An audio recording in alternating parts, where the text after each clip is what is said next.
நாயகம் ஸல்லல்லாஹு அலைஹி வஸல்லம் அவர்கள் மக்கமா நகரிலிருந்து மதீனா நகர் அவர்கள் ஹிஜ்ரத் சென்றதன் பின்னால இஸ்லாம் மார்க்கத்துடைய வளர்ச்சி, இஸ்லாம் மார்க்கத்துல நல்ல ஒரு அமைப்பில் அவங்க என்ன செய்தார்கள், அங்கு மார்க்கத்தை அவர்கள் பரப்பினார்கள்.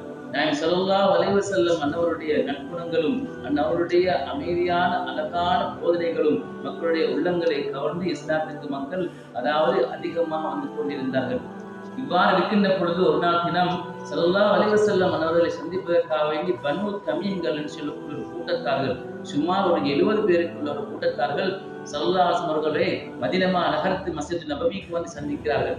எந்த அளவுக்கு சொன்னால் சத்தமிட்டு அவர்கள் பேசினார்கள். ஸல்லல்லாஹு அலைஹி வஸல்லம் அவர்களை எந்த அளவுக்கு அவர் சொல்லுகிறார்கள், நீங்கள் ஒரு புதிய ஒரு மார்க்கத்தை சொல்லிக் கொண்டிருக்கின்றீர்கள், நாங்கள் இதுக்கு முன்னால கேள்விப்படாத எவ்வளவு செய்திகளை சொல்லிக் கொண்டிருக்கின்றீர்கள், அதுக்கு என்ன ஆதாரம் என்றெல்லாம் பேச்சுவார்த்தைகள் அதிகமாக நீண்டு கொண்டே போனது. இவ்வாறு இருக்கின்ற பொழுது ஸல்லல்லாஹு அலைஹி வஸல்லம் அவங்களுடைய சஹாபாக்கள் ஒரு கூட்டம் ஒரு பக்கம் வந்தார்கள்.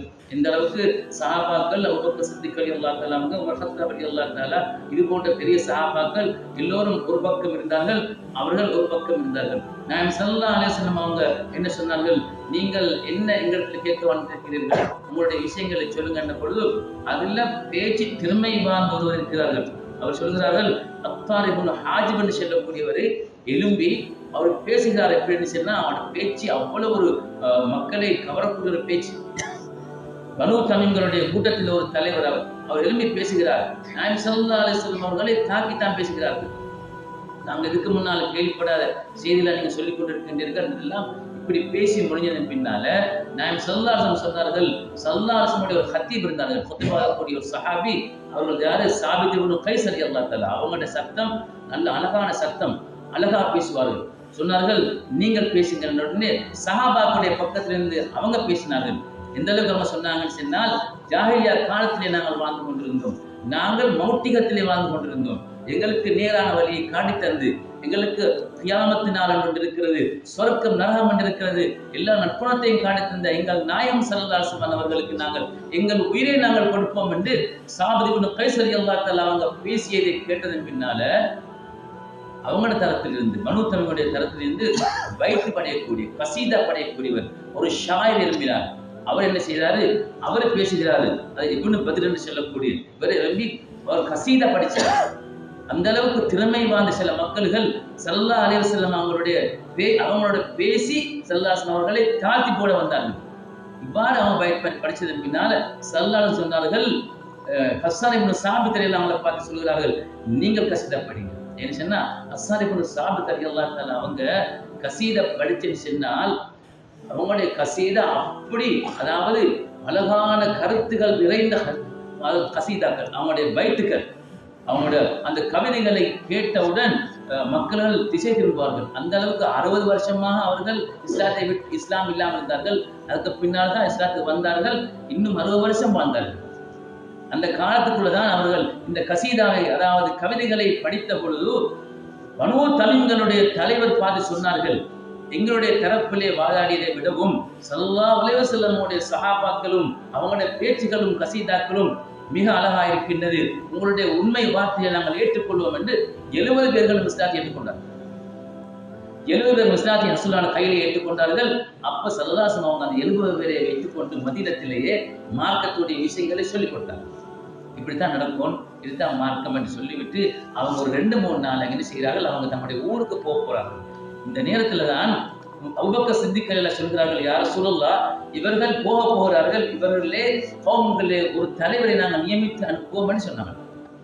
அப்ப அவங்க அந்த தலைவர் அங்கு போய் அதை அவர்களை வழிநடத்தி அங்குள்ள மக்கள்கள் எல்லாம் அவங்க என்ன செய்வார்கள், அவர்கள் குடும்பத்தார்களையும் இஸ்லாத்தின் பக்கம் அவங்க எடுப்பார்கள். யா ரசூலல்லாஹ்னே ஸல்லல்லாஹு சொன்னாங்களா, உங்களுடைய மஷூரா நல்லா இருக்கிறது, அப்ப ஒரு தலைவரை நியமிக்கின்ற பொழுது அபூபக்கர் சித்திக் ரலியல்லாஹு சொன்னாங்க, யா ரசூலுல்லாஹ், கஅகபா இப்னு மஅபத் செல்லக்கூடிய துறைக்கான கூட்டத்தில் அவங்க ரொம்ப சிறந்தவர்கள் என்று சொன்ன பொழுது உமர் கத்தாப் ரலியல்லாஹு சொன்னாங்க, யா ரசூலுல்லாஹ், அவங்களை விடவும் சிறந்தவர் இருக்கிறார்கள், அமர அக்ரபுன்னு ஜலீசன் சொல்லக்கூடியவங்க, அவங்க நல்ல நிதானமான புத்தி கூர்மையானவர்களாக இருக்கிறார்கள், அவங்க நியமிங்க சொன்னாங்க.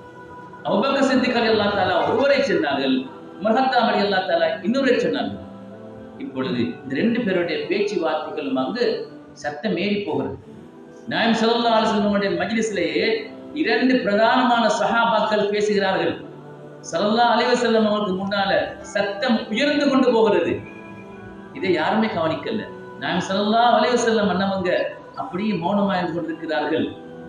அபூபக்கர் சித்திக் சொல்கிறார்கள், உமர் ரலியல்லாஹு அன்ஹு பார்த்து, நான் ஏதாவது செய்ய போனா அதை நீங்க மறுபக்கம் தானே பேசுவீங்கன்னு சொன்னாங்க. உமர் சொல்கிறாராம், இல்லை நான் அப்படி சொல்லவில்லை, இவ்வாறு செய்கிறேன். இந்த பேச்சு வளர்ந்து வளர்ந்து வந்து ஸல்லல்லாஹு அலைஹி வஸல்லம் உடைய மஜ்லிஸிலேயே சத்தம் அதிகமான பொழுது வஹி இறங்குகிறது. அல்லாஹ்வுடைய யா அய்யுஹல்லதீன ஆமனூ லா தர்ஃபஉ அஸ்வாத்தகும் ஃபௌக ஸௌத்தின் நபியி. ஈமான் கொண்ட விசுவாசிகளே, யாருக்கு தெரியுமா சொல்லுது அல்லாஹ்? ஈமான் கொண்ட விசுவாசிகளுக்கு அல்லாஹ் சொல்கிறான், நீங்கள் உங்கள் சத்தங்களை அல்லாஹ்வின் ரசூலுக்கு முன்னால் நீங்கள் உயர்த்தாதீர்கள். அவ்வாறு உயர்த்தினால் வலா தஜ்ஹரு லஹு பில் கௌலி கஜஹரி பஅலுக்கும் லிபஅத். நீங்க ஒருத்தருக்கு நீங்க கூட்டாளிமா பேசிக்கொண்டிருப்பது போன்று ரசூலுல்லாஹ் நினைக்காதீர்கள். அல்லாஹ் எச்சரிச்சு எழுதக்கூடிய ஒரு ஹதீஸ் குர்ஆன் ஆயத். ஸல்லல்லாஹு அலைஹி வஸல்லம் வஹி செய்தி அவங்க சொல்லுகிறார்கள்.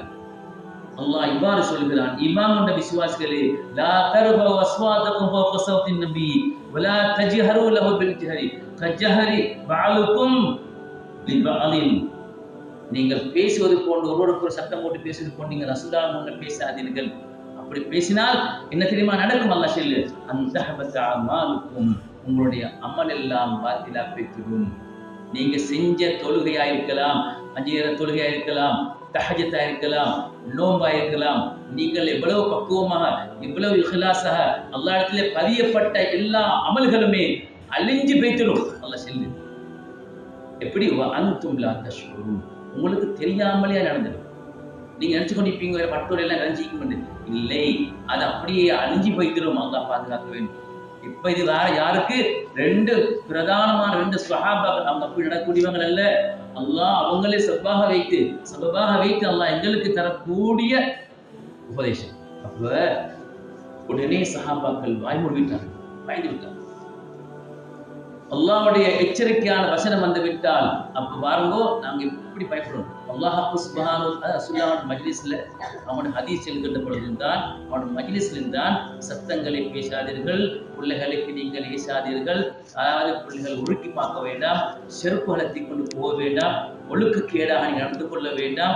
ஏண்டா அல்லாஹ் சுப்ஹானஹு வ தஆலா நாயன் அந்த சபை ஒன்றில் தான் அல்லாஹ் அந்த ஆயத்தை இறக்கினான். அல்லாஹ் 2 பிரதானமான 2 அதாவது சஹாபாக்கள், அபூபக்கர் சித்திக் ஏற்பட்டவர், அவனுடைய ஈமான் உயர்த்தியான ஈமான். உமர் ரலியல்லாஹு அன்ஹு என்ன சொன்னாங்க? எனக்கு பின்னால ஒரு நபி வர மாட்டார்கள், அவ்வாறு வருவதாக இருந்தால் அது உமர் எப்படி சொன்னாங்க. அப்படிப்பட்ட 2 பிரதானமான சஹாபாக்களுடைய விஷயத்துல அப்படி வந்துட்டா நாங்க எந்த அளவுக்கு பேணிக்கையா இருக்கணும் ஸல்லல்லாஹு அலைஹி வஸல்லம் விஷயத்துல. இப்ப செய்தி முடிஞ்சு அவங்க எல்லாம் போயிட்டாங்க. ஆனா ஒரு விஷயம், இந்த செய்தி ஒரு சஹாபியை பாதித்து விட்டது. ஒரு சஹாபி நாம் ஸல்லல்லாஹு அலைஹி வஸல்லம் மஜ்லிஸுக்கு வரக்கூடிய ஒரு சஹாபி 2-3 நாளா வரல. நாம் ஸல்லல்லாஹு கேட்டாங்களாம், நான் இந்த சஹாபியை காணவில்லையே, அவங்க அதாவது ஒரு 3 நாளா இந்த சபைக்கு வரவில்லையே, அவங்க எங்கன்னு கேட்டார்கள். போய் வீட்டை பாருங்கள், வீட்டுல போய் பாருங்கன்னு ஸல்லல்லாஹு உத்தரவு வந்துட்டு இதுக்காக செய்யும். யாரு? சாபித் இப்னு கைஸ் ரலியல்லாஹு தஆலா ரசூலுல்லாஹ்வுடைய குத்பா வழங்கக்கூடிய சஹாபி பெருமானார். அவங்க இந்த செய்தி இந்த ஆயத்து வந்த உடனே வீட்டுக்குள்ள ஆய்ந்து கொண்டு அழுது கொண்டே இருந்தாங்களாம். ஏன் தெரியுமா? அவங்க ரசூலுல்லாஹ்வுக்கு முன்னால் சத்தமா பேசுவாங்க. ரசூலுல்லாஹ் முன்னால் அவங்க குத்பாவை சத்தமா தான் ஓதுவாங்க, வீணா பேசுவதில்லை. அவங்க குத்பாவில் கூடியவங்க சத்தமா குத்பா ஓதும். அதனாலதான் குத்பாவை ஓதக்கூடிய சஹாபி சாபித் இப்னு கைஸ் ரலியல்லாஹு தஆலா அவங்க சத்தமா குத்பா ஓதினதுனால அவங்க நினைச்சிட்டாங்க, ஏன் அமல் எல்லாமே அழிஞ்சு போய்விட்டது, நான் பெரியோர் பாவியாகி விட்டேன் என்று வீட்டுக்குள்ள முடங்கி கொண்டு 3 நாள் ஆளுதார்கள். ஸல்லல்லாஹு விளங்கமத்தா சொன்னாங்களாம், சாபித் இப்னு கைஸை கூட்டிக் கொள்வாங்கன்னு சபைக்கு. அவர் சஹாபி போனாங்களாம். போயிட்டு பார்த்தா வீடு அப்படியே சாத்தப்பட்டிருக்கு. தட்டி உள்ளுக்கு போனா ஒரு மூலையில அப்படியே குந்தி கொண்டு அழுது கொண்டிருக்கிறார்கள். சாபித் இப்னு கைஸ் ரலியல்லாஹு சலாம் சொன்னார்கள், நான் அழிந்து போய்விட்டேன், நான் ஹலாக்கா போய்விட்டேன், அல்லாஹ்வுடைய ரசூலுக்கு முன்னால் நான் எத்தனை முறை சத்தமா பேசியிருக்கின்றேனே, என்னுடைய அமலெல்லாம் அழிஞ்சு போயிருக்குமே. சஹாபாக்களோட வாழ்க்கை இதுதான். சஹாபாக்கள் ஸல்லல்லாஹு அலைஹி வஸல்லம் விஷயத்துல நிச்சயமா அவங்க பயந்தாங்க. அப்ப என்ன செஞ்சாங்க தெரியுமா? உங்களை அல்லாஹ்வுடைய ரசூல் அழைத்து வர சொல்கிறார்கள். நான் ஸல்லல்லாஹு அலைஹி சபையை கொண்டு போனாங்களாம்.